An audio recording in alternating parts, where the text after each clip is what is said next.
Hi, Nicole Munoz here, and today is January the 1st of 2015, and I have a question for you. Are you ready to have your best year ever? I know I am. I know I'm so excited about this year. Today I want to talk to you about something that, everyone is talking about, setting goals.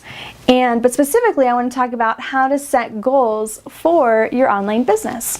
I know that there's everywhere you look, if you're on Facebook, if you're on Twitter, everyone's talking about setting goals, but they don't, and the importance of setting goals and how to make sure you follow through with your goals, but they don't really talk about exactly what types of goals you should be setting for your online business. And that's what I would like to talk to you about today. I believe that there's three main goals, just three main goals that you should set for your online business.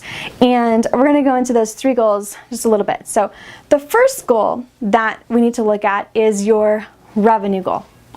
Your revenue goal is, let's say for example, in the last year you generated about $100,000 of online revenue. Or let's just round it up to $120,000. Well, that's about $10,000 a month of monthly revenue. So for next year, for 2015, let's say we want to double that. So we're going to say, okay, now for 2015, I want to make my revenue goal to be $20,000 a month, or $240,000 a year.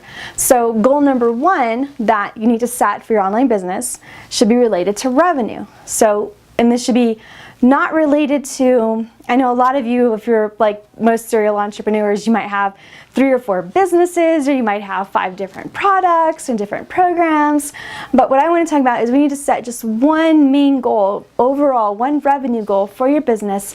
And tomorrow, actually, we're going to get into a little bit more about how to actually go into that goal strategically. But for right now, we just want to talk about just one basic revenue goal.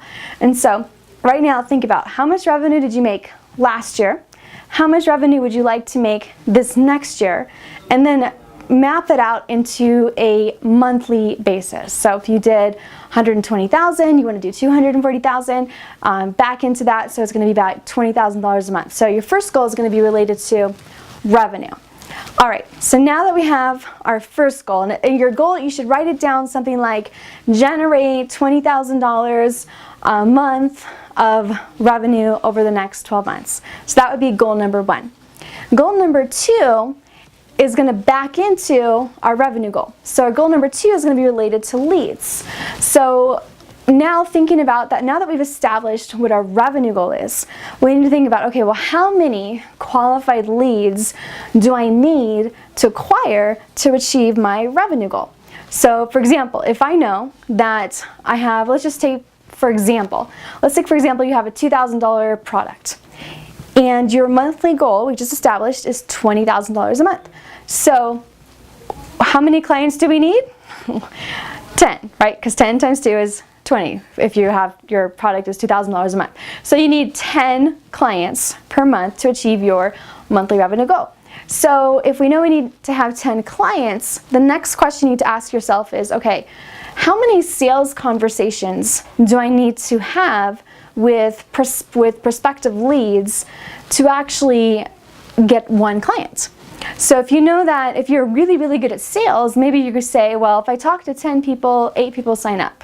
Or if I talk to 10 people, maybe they're not qualified, maybe it's not the right time, maybe the prospects I'm generating, the leads I'm generating, they're not the right kinds of leads, it's not the right fit, so maybe you're only going to close one. So let's just say in this example that you have to talk to 10 people to close one client. So you have to have 10 sales conversations.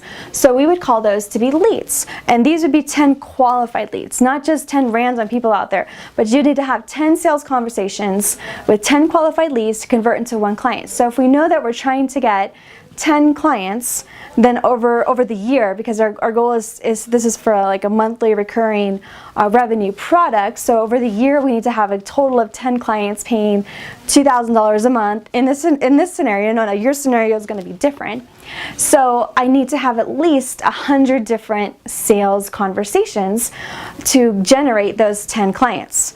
There's one other part of that piece of the puzzle that we're missing though, and that's called the lifetime value of a customer. So even if you do get that one client out of those 10 sales conversations, the next question is, well, how long is that client going to stay with you? Are they going to stay for 9 months? Are they going to stay for 12, 18, maybe 3 months? So you need to consider that as well.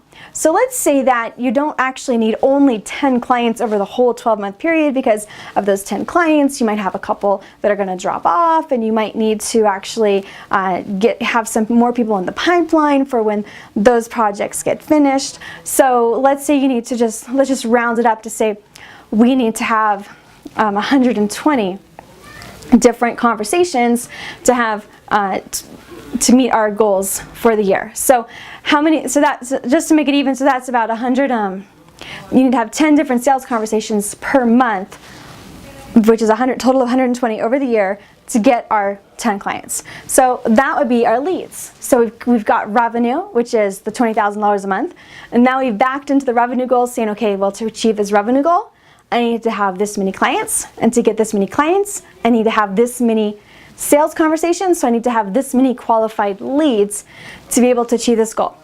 So now that we've established our revenue goal and our leads goal, the next goal we need to talk about is our prospects goal. So if we know that we need to have approximately 10 leads per month, 10 qualified leads, 10 sales conversations per month, the next question is, well, how many people do I need to get to opt in to my list, to my email marketing, to where I can then nurture them and get them to take some type of an action, to raise their hand and say, hey, I want to talk, I'm ready for a free consultation, or I'm interested, and make sure that we're nurturing them and that they're actually qualified. How many of those prospects do we need will actually result in those 10 qualified leads per month? So again, this is going to vary by business, and it's also going to vary by the traffic that you're sending to your website or the traffic that you're doing through pay-per-click advertising. But let's just say, for example, that you know that if you get, you look at your metrics for the last year and you say, okay, for the last year, I saw that I had 20,000 people. No, that's way too much. Let's just say we had 1,000 people come to our list over the last 12 months. And we know that of the 1,000 people that we had on our list over the last 12 months, we had 5 clients. So then we know that our conversion rate from prospects to clients is 5%. And therefore we know, backing into that if I'm going to be able to get those 5 clients, I need to have, and I'm trying to double that, well then I'm going to try to get 2,000 qualified prospects onto my email marketing. And remember, we're backing into the leads. So if I'm trying to get 10 sales conversations per month, so if I'm doing like maybe just 2,000 a month, let's just, give ourselves some room. So let's say we need to get 200 new qualified new prospects that opt in to our email marketing every single month. And from those 200 new prospects, we're hoping that 5% of those, which would be 10, will become qualified leads, which would then help us, if we do 10% of those, which would be 1, would help us to become a client, which would then help us to achieve our revenue goal. So see how each of these goals is feeding the other goal. To help us to achieve our revenue goal, we have to have a leads goal. To have our leads goal, we have to have our prospects goal. So our revenue goal again, $20,000 per month of recurring revenue. Our leads goal to help us achieve that is 10 qualified conversations or 10 qualified leads per month. And to get those 10 qualified leads, we're estimating that we need about 200 new opt-ins to our email marketing each month to basically allow us to have those 10 conversations with our leads. And those are the 3 main goals that I think that all businesses should really just be focused on. Now, there's a lot of different strategies that will help us to achieve those goals, and that's something we're going to talk about tomorrow. But goals are not, a lot of people get this confused. They actually think that they set strategies as goals, or they set action items as goals, but goals are the results that you want to get. And so for your business, we need to be focused on what results do I need? What results do I want to get? Those are your goals. And then we develop the strategies to help us to achieve those goals. But the strategies we use to achieve those goals are not the goals. These are the 3 goals that we need to have our eyes focused on in our business, be paying attention to these metrics all the time. And what I recommend is, for example, like every week we have a report. A report gets sent to me, and I look for this. I look and I see, well, how much revenue did we generate last week? How many new qualified prospects do we have? And how many leads do we have, and how many new qualified prospects we have? So those are 3 metrics that makes it really easy to figure out where you are. And the last thing I have here is traffic. So traffic isn't really a goal, but it's something that might help you to get your prospects. So there's different types of traffic. Some people say there's free traffic and paid traffic. Well, there's actually a cost to all different types of traffic. Whether it's SEO or pay-per-click, there's still a cost to generate that traffic.